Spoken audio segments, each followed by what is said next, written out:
Alors, bon retour. Nous sommes maintenant déjà rendus à notre bloc sur une Église en bonne santé est une Église qui équipe les saints pour l'œuvre du ministère. Équipe les saints pour l'œuvre du ministère et on va voir au rôle d'anciennat dans l'Église. On va voir également à la pluralité d'anciens. Pourquoi est-ce qu'une pluralité d'anciens est le mode biblique, la méthode biblique pour la gouvernance d'Église. Et on va également regarder à la prédication par exposition, qui est également l'une des manières d'équiper les saints pour l'œuvre du ministère. Donc, débutons avec une question, comme à l'habitude. À qui Dieu a-t-il donné la direction de l'Église? À qui Dieu a-t-il donné la direction de l'Église locale?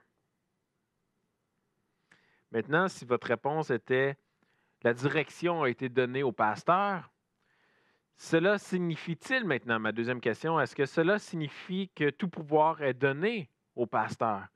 Est-ce que le pasteur a toute autorité dans l'Église de prendre toutes les décisions? Est-ce que les membres ont une autorité dans l'Église? Alors, il y a certaines nuances, certains éléments qu'on ne pourra pas toucher aujourd'hui davantage. Les membres, on en a déjà parlé, on a parlé de cette autorité que les membres ont en ce qui concerne la discipline, en ce qui concerne en quelque sorte aussi la confession de foi de l'Église. Hein. Quelqu'un qui va à l'encontre de la confession de foi, l'Église a un rôle à jouer. Donc, on voit que souvent que les anciens ont un rôle de diriger, de direction dans l'Église, mais que souvent l'autorité revient à l'Église locale. Mais euh, aujourd'hui, on va regarder aux anciens, à leur rôle et au pourquoi que on a besoin d'anciens dans l'Église locale. Donc, avez-vous souvent l'impression que ce sont les pasteurs qui prennent les décisions et dirigent l'Église? C'est souvent l'impression que certains ont. C'est à cela qu'on veut penser aujourd'hui, la gouvernance d'Église. Et je ne sais pas si beaucoup d'entre vous se sont réveillés au milieu de la nuit dernière, en s'inquiétant de la gouvernance d'Église. Hein? Ce n'est souvent pas le sujet qui nous préoccupe le plus. En toute honnêteté, la gouvernance d'Église n'est pas quelque chose à laquelle la plupart des chrétiens pensent. C'est un peu comme un piston dans un moteur de voiture. On sait que c'est important. On sait que le piston est dans le moteur, mais on n'y réfléchit pas beaucoup. Et pourtant, s'il n'était pas là, ou s'il était brisé d'une quelconque manière, certainement qu'on le remarquerait. Certainement. C'est toutefois un élément important pour maintenir une Église fidèle à sa mission, avoir des anciens dans l'Église.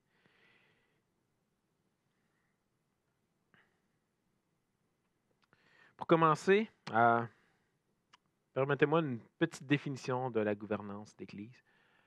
La gouvernance de l'Église est le système par lequel les décisions sont prises dans une Église. C'est là où réside l'autorité.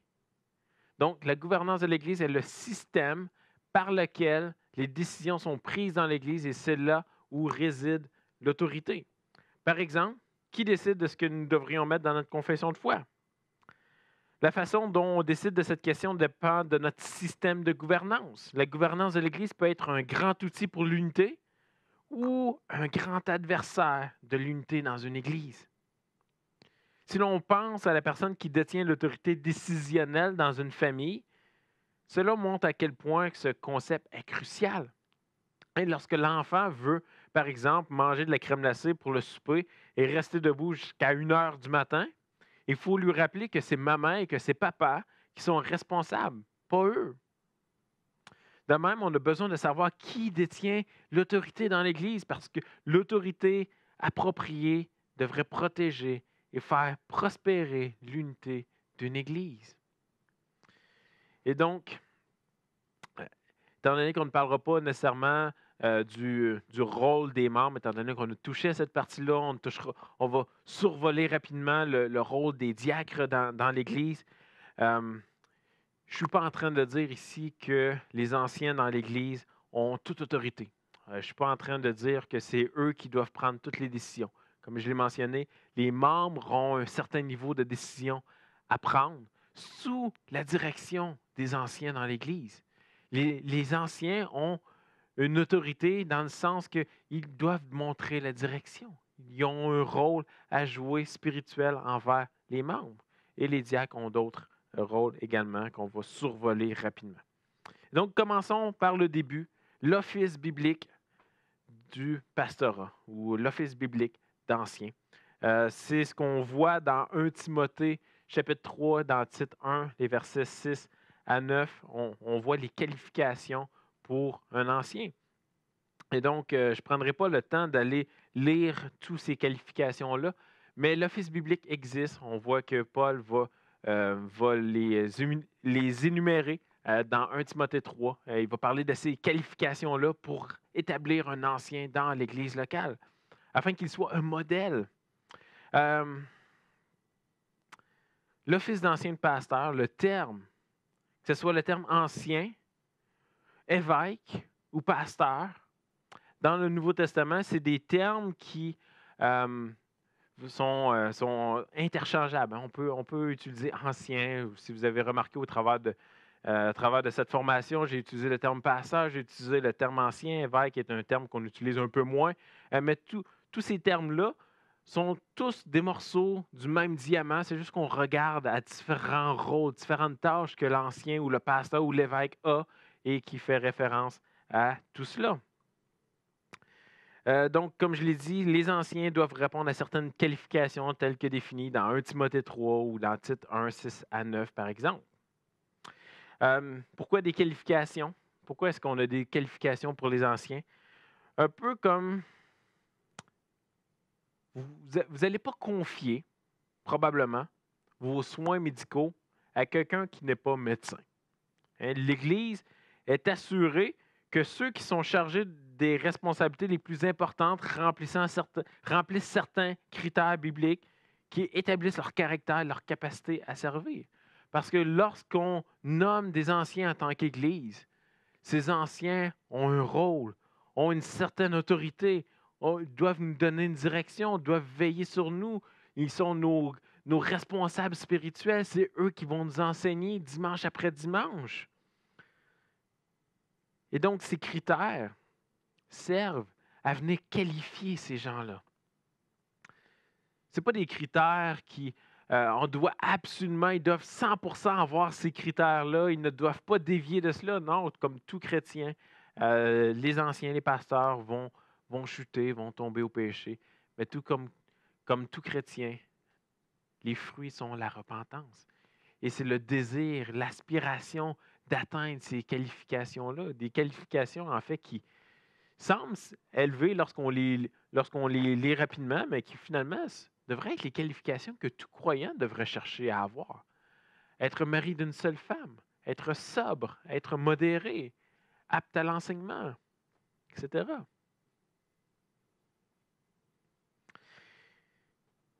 Quel est le rôle de ces anciens? Premièrement, les anciens sont chargés de la surveillance spirituelle de l'Église. Acte 20, 28, Paul dit aux anciens d'Éphèse, dit « Prenez donc garde à vous-même et à tout le troupeau sur lequel le Saint-Esprit vous a établi évêque, pour paître l'Église du Seigneur qui s'est acquise par son propre sang.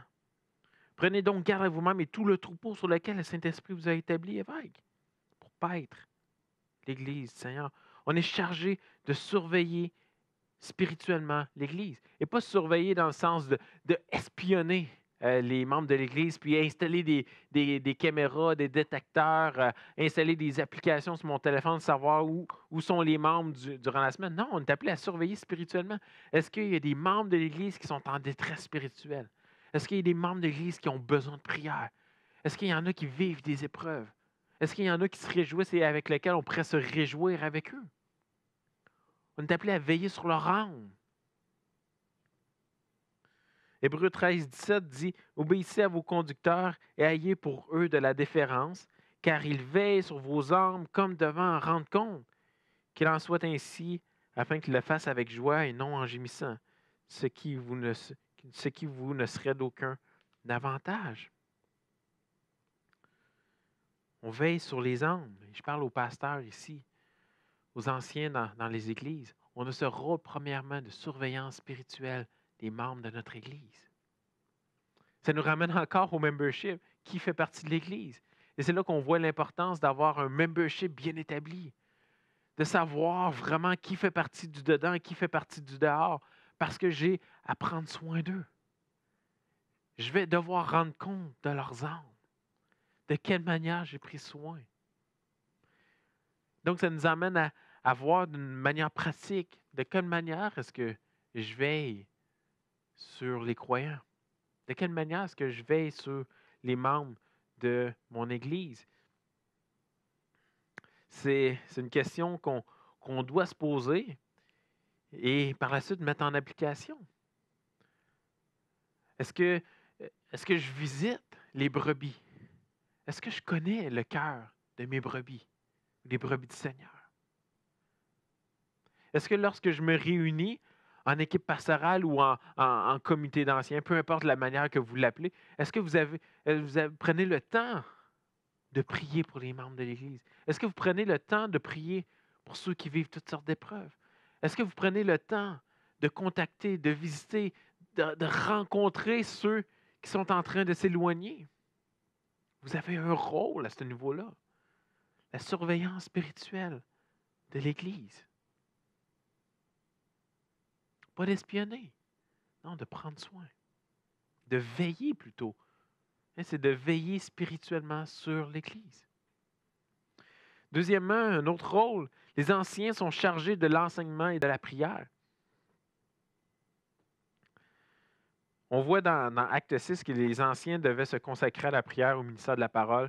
On voit dans Acte 6 un peu la première réunion de membres, alors que les apôtres ont convoqué la multitude des croyants afin d'établir des diacres dans l'Église, des diacres qui allaient avoir une tâche particulière, celle de prendre soin des veuves, celle de prendre soin des ressources matérielles dans l'Église, celle de servir aux tables. Et donc, ces diacres-là devaient prendre ce rôle-là. Pourquoi? Afin de permettre aux anciens de veiller, de vaquer à la prière et à l'enseignement. Et donc, les anciens ont ce rôle de prier et l'enseignement. 1 Timothée 5,17 dit que les anciens qui dirigent bien soient jugés dignes d'un double honneur, surtout ceux qui travaillent à la prédication et à l'enseignement.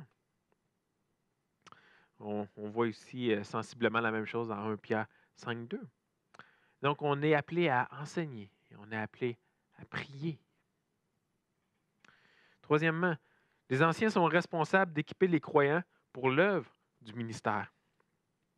Éphésiens 4, 11, 13 dit « Il a donné les uns comme apôtres, les autres comme prophètes, les autres comme évangélistes, les autres comme pasteurs et docteurs. » Pourquoi est-ce qu'il a donné ces dons-là ou ces appels-là? Pour le perfectionnement des saints en vue de l'œuvre du ministère et de l'édification du corps de Christ, jusqu'à ce que nous soyons tous parvenus à l'unité de la foi et de la connaissance du Fils de Dieu, à l'état d'homme fait à la mesure d'homme fait à la mesure de la stature parfaite de Christ. Les anciens sont responsables d'équiper les croyants pour l'œuvre du ministère, pour le perfectionnement des saints. On est appelé à prêcher la parole. Bon, on sait, l'enseignement de prêcher la parole dimanche après dimanche. On doit se rappeler qu'au travers de tout cela, on équipe les croyants. On a parlé d'évangélisation tout à l'heure. Quand on prêche la parole de Dieu, lorsqu'on expose la parole de Dieu, on est en train d'équiper de différentes manières. Lorsqu'on est tout simplement devant, on est sur l'estrade, on est en train de s'adresser à l'Église, on est en train de montrer comment, premièrement, s'adresser les uns envers les autres avec amour, avec compassion, avec grâce. On est en train de, par le temps qu'on va prier en avant, on est en train de montrer, on est en train d'équiper les croyants sur comment est-ce qu'on devrait prier. Et lorsqu'on prêche, on est en train de montrer, on est en train d'équiper les croyants sur comment est-ce que je devrais étudier la parole de Dieu. Comment est-ce que je devrais prendre le contexte de la parole de Dieu lorsque je veux l'appliquer à quelque chose. Comment est-ce que, durant ma prédication, je m'adresse à des non-croyants, par exemple? De quelle manière est-ce que je suis en train d'annoncer l'Évangile? C'est tous des manières qu'on est en train d'équiper les croyants pour l'œuvre du ministère. On est en train de les équiper à faire des disciples qui vont faire des disciples qui vont évangéliser, qui vont annoncer l'Évangile. On a cette responsabilité-là de les équiper.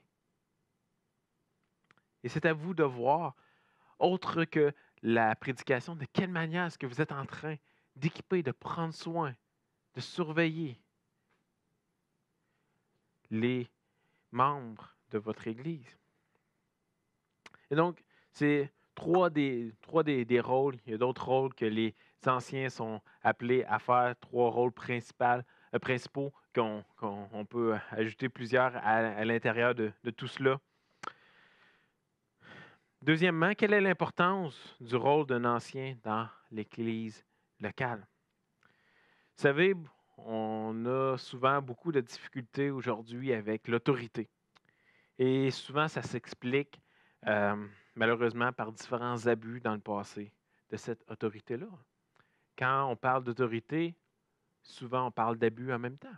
C'est ce qu'on a vu dans nos églises, c'est ce qu'on voit un peu partout dans le monde, même en dehors de l'Église, là où il y a de l'autorité, il y a de l'abus. Et vous savez, l'autorité peut être mal exercée, mais Dieu a inventé l'autorité. C'est pour notre bien en tant qu'Église que Dieu a placé des anciens avec une certaine autorité dans l'Église. C'est pour le bien des membres individuellement. Parce qu'apprendre à faire confiance à l'autorité est bon pour nous spirituellement. Mais on voit notre cœur. On voit comment que l'autorité, c'est difficile. Regardez votre cœur. Votre cœur, peut-être présentement, durant la pandémie, regardez les autorités gouvernementales autour de vous. Comment c'est difficile de se soumettre à ces autorités-là. Ou encore dans votre église locale. Une décision qu'un ancien peut prendre, ou une façon qu'il peut s'exprimer, qui fait en sorte que j'ai de la difficulté à me soumettre à cette autorité-là. Et la Bible nous parle de cette soumission aux anciens dans Hébreux 13, 17, qui dit « Obéissez à vos conducteurs et ayez pour eux de la déférence, du respect, car ils veillent sur vos âmes comme devant en rendre compte. Qu'il en soit ainsi, afin qu'ils le fassent avec joie et non en gémissant, ce qui vous ne serait d'aucun avantage. » La soumission nous rend plus humbles, nous rend moins entêtés, plus déférents, moins provocateurs. Comme dans une maison ou dans notre propre relation avec Dieu, une humble reconnaissance de l'autorité apporte des avantages. Quand on se soumet ensemble, collectivement, en congrégation, en Église, lorsqu'on se soumet ensemble à l'autorité, ça favorise l'unité. Dans l'Église, quand l'autorité des anciens est utilisée avec le consentement de la congrégation, pour le bien de la congrégation, la congrégation en bénéficiera pendant que Dieu construit son Église. Hébreux 13, 17, comme je vous l'ai lu, obéissez à vos conducteurs, car ils veillent sur vos âmes. Ils vont devoir rendre compte de vos âmes et qu'ils le fassent avec joie et non en gémissant, pour qu'ils puissent faire leur rôle, qu'ils puissent conduire l'Église, qu'ils puissent diriger l'Église, qu'ils puissent veiller spirituellement, qu'ils aient le cœur, le désir d'enseigner, de prier pour vous, de veiller à ce qu'aucune des brebis du Seigneur s'égare, pour qu'ils aient le goût de le faire avec joie. Mais obéissez à vos conducteurs, ayez de la déférence. Est-ce que ça signifie qu'un pasteur peut dire « William, achète-toi une voiture bleue plutôt qu'une voiture rouge ». Non. Les pasteurs ont l'autorité de diriger la congrégation en expliquant la parole de Dieu et en l'appliquant. Ils fournissent une sagesse de Dieu basée sur des principes et des vérités des Écritures. En tant que membre, on est appelé à nous soumettre Mais de l'autre côté, les pasteurs sont appelés à exercer leur autorité à l'intérieur de celle donnée par Dieu. Dans 1 Pierre 5, 2 et 5, versets 2 et 3, Pierre s'adresse aux anciens et leur dit « Paisez le troupeau de Dieu qui est sous votre garde, non par contrainte, mais volontairement, selon Dieu, non pour un gain sordide, mais avec dévouement. » Et voyez-vous ici qu'on a lu Hébreu, alors qu'on est appelé à se soumettre aux anciens. Et Pierre ici s'adresse aux anciens et en leur disant de paître le troupeau, de prendre soin du troupeau, pas par contrainte, volontairement, et non pour un gain sordide, mais avec dévouement. Non comme dominant sur ceux qui vous sont échus en partage, mais en étant le modèle du troupeau. Voyez-vous ici que Dieu nous parle de l'autorité, mais d'une façon tellement balancée. On voit que Dieu voit qu'il peut facilement y avoir de l'abus. C'est pas pour rien que Pierre va écrire cela. Il y avait de l'abus à l'époque, il va toujours avoir de l'abus. Et c'est pour ça qu'on doit travailler ensemble, à respecter les anciens, à obéir aux anciens, tant que les anciens se servent de la parole de Dieu d'une manière qui est biblique. Et les anciens doivent le faire avec dévouement et non en étant dominants, mais en étant des modèles. Des modèles. Et là, on revient aux qualifications bibliques d'anciens. Pourquoi ces qualifications-là? Oui, bon, pour ne pas avoir n'importe qui va être ancien, mais aussi pour que les anciens puissent être des modèles dans leur conduite. S'ils sont ceux qui dirigent, ils ne dirigent pas qu'en parole, mais doivent diriger en conduite également. Les pasteurs doivent démontrer par l'usage de leur autorité qu'ils comprennent que l'Église ne leur appartient pas, mais elle appartient à Christ. C'est l'épouse de Christ. Ils doivent avoir un cœur de serviteur et faire preuve de la même humilité que Christ. Maintenant, pourquoi la pluralité d'anciens? Pourquoi l'importance de la pluralité d'anciens? Et je veux commencer en disant que c'est malheureusement pas toutes les églises locales qui ont le privilège d'avoir une pluralité d'anciens. Il y a certains contextes, tout simplement de là où vous êtes situé sur la map du monde, qui font en sorte que c'est un luxe d'avoir simplement un seul ancien. Il y a certaines régions nord-américaines, par exemple, qui, pour la plupart, on peut avoir ce luxe d'avoir une pluralité d'anciens. Maintenant, ça ne veut pas dire que parce qu'on est dans un contexte qui ne favorise pas la pluralité d'anciens, qu'on ne doit pas chercher à avoir plusieurs anciens dans une église locale, parce que c'est ce que je crois être biblique. On ne fera pas la lecture de tous les passages, mais Acte 14, Acte 16, Acte 20, Acte 21, titre 1, plusieurs autres passages nous démontrent la pluralité d'anciens dans l'Église. Acte 14, 23, on va faire la lecture de seulement lui. Ils firent nommer des anciens dans chaque Église. Et après avoir prié et jeûné, ils les recommandèrent au Seigneur en qui ils avaient cru. Donc, ils firent nommer des anciens dans chaque Église. Et c'est ce qu'on voit au travers de tous les autres exemples. On peut ajouter Jacques 5, Philippiens 1, où on voit ce principe d'anciens dans l'Église. Beaucoup d'autres versets vont soutenir cette idée d'anciens au pluriel. Et comment le fait d'avoir plusieurs pasteurs favorise-t-il l'unité dans l'Église? De plusieurs façons. Voici quelques avantages à avoir un conseil d'anciens, d'avoir plusieurs anciens dans l'Église. Premièrement, les décisions prises par les anciens collectivement plutôt que par un seul sont plus susceptibles d'avoir un appui de toute la congrégation. Hein? Quand on est un seul pasteur dans l'Église, certainement on peut avoir des angles morts, certainement qu'on vit de la pression de plusieurs autour de nous qui nous amènent parfois à prendre des décisions hâtives ou des décisions qui sont peut-être pas les meilleures décisions.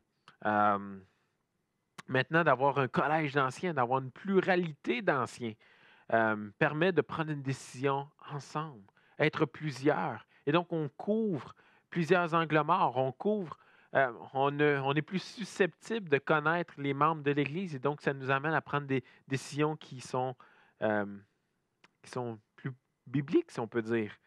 Pensez à Proverbe 15, 22, par exemple, qui dit « Les projets échouent, faute d'une assemblée qui délibère, mais ils réussissent quand il y a de nombreux conseillers. » Et c'est un principe qui est vrai pour une pluralité d'anciens.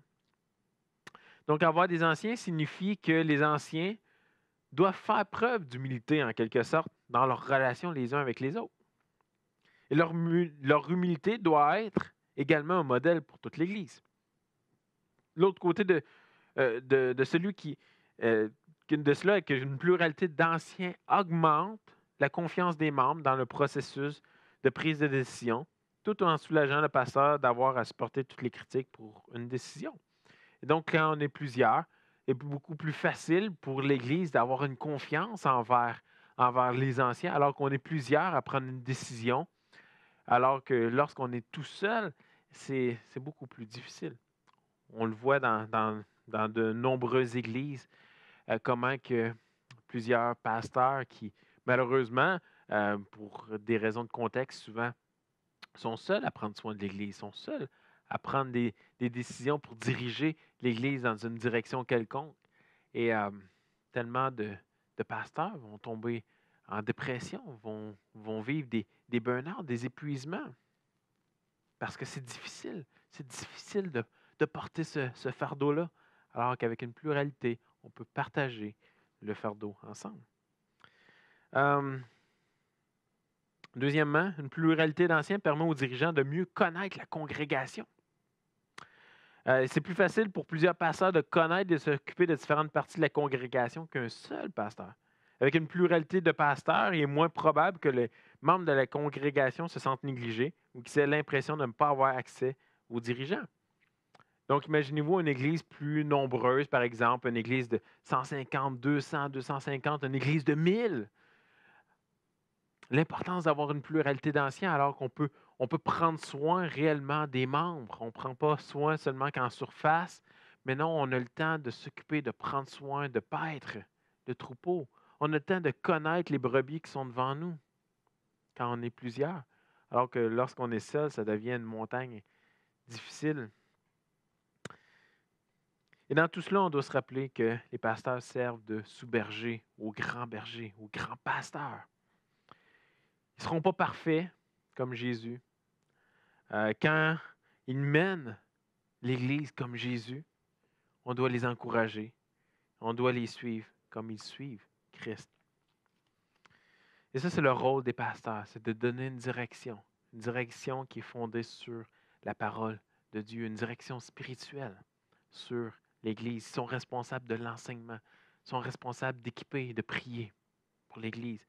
On a les diacres aussi dans l'Église qui a également des qualifications qu'on voit dans 1 Timothée 3,8, mais qu'on ne prendra pas le temps de regarder, mais on voit aussi dans Acte 6, alors que les diacres ont été établis sur l'Église, votés par l'Assemblée, et ces hommes avaient des tâches physiques à accomplir. Ils avaient chacun leur rôle, devaient prendre soin des veuves, devaient prendre soin du service aux tables, devaient prendre soin de toutes sortes de tâches physiques de cette manière-là. Et c'était une manière de pouvoir soulager les anciens pour que les anciens puissent vaquer à la prière et à l'enseignement. Et ce qui est vraiment beau à voir dans Acte 6, et vous pouvez tourner également dans Acte 6, lorsqu'on décide de suivre les plans de Dieu, c'est là que Dieu produit du fruit.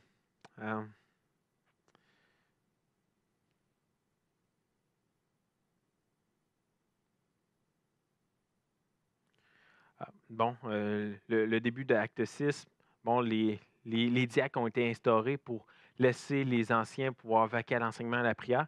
Et on voit au verset 7, la parole de Dieu se répandait de plus en plus. Le nombre de disciples augmentait beaucoup à Jérusalem et une grande foule de sacrificateurs obéissait à la foi. Et ça, c'est encourageant de voir cela quand on suit le modèle établi par Dieu.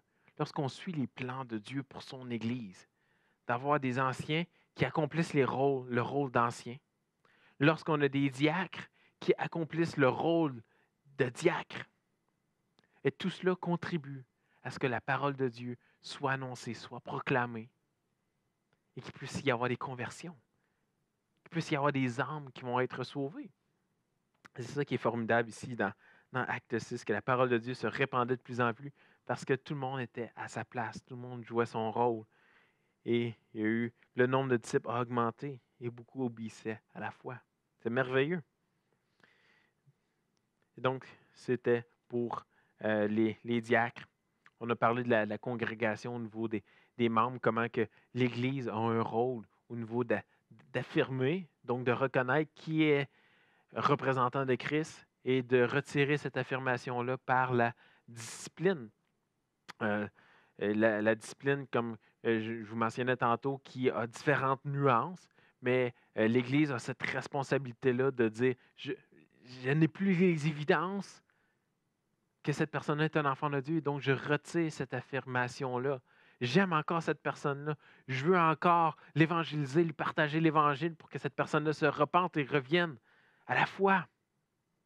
Je l'accueille à chaque dimanche matin pour qu'elle soit là, mais je ne la traite pas comme un frère ou une sœur. Je ne l'invite pas à prendre la scène, parce que la scène, rappelez-vous, est la communion des saints.